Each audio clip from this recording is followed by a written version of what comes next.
Radio city podcast. Radio city पर कहानी पौराणिक भारत की। जब भीष्म बाणों की शैया पर थे तब अर्जुन ने उन्हें जल पिलाया, लेकिन अर्जुन ने ही क्यों? अखिल के साथ हैं आप रेडियो सिटी पर और ये है कहानी पौराणिक भारत की, एक ऐसा पॉडकास्ट जहां मैं हमारे रामायण, महाभारत, पुराणों से किस्से कहानियां लेकर आता हूं। और जब भी आप कोई कहानी सुने तो मन में ये प्रश्न जरूर उठाइए कि आखिर ऐसा ही क्यों हुआ? अर्जुन ने ही जल क्यों पिलाया भीष्म को? तो चलिए उसके पीछे की कहानी मैं आपको सुनाता हूं कि जब भीष्म बाणों की शैया पर बैठे थे तब रात बीत जाने पर सवेरा हुआ और उसके बाद सब राजा, पांडव और उनके पुत्र शैया पर सोए हुए भीष्म की सेवा में उपस्थित हुए।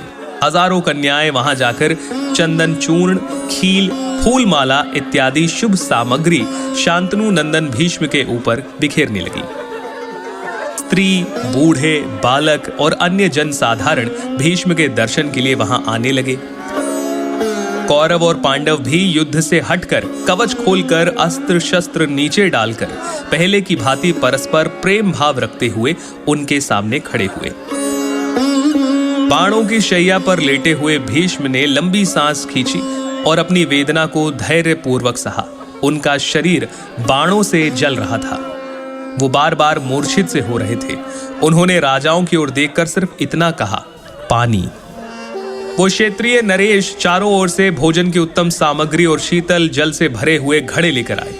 उनके द्वारा लाए गए उस जल को देखकर भीष्म ने कहा, अब मैं मनुष्य लोक के कोई भी भोग अपने उपयोग में नहीं ला सकता।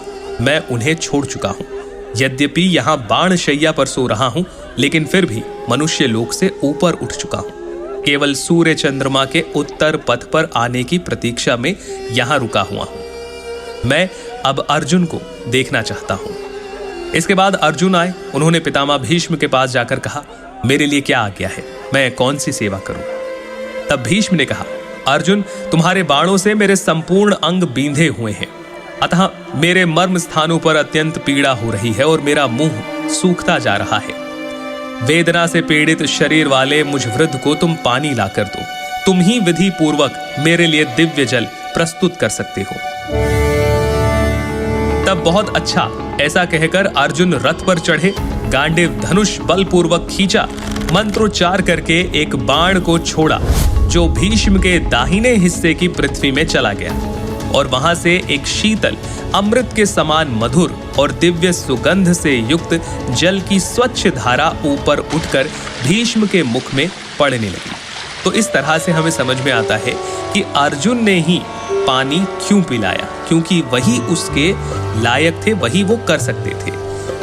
ये था आज का पॉडकास्ट महाभारत से। आपको कैसा लगा मुझे जरूर बताइए। ईमेल लिखिए podcast@myradiocity.com पर।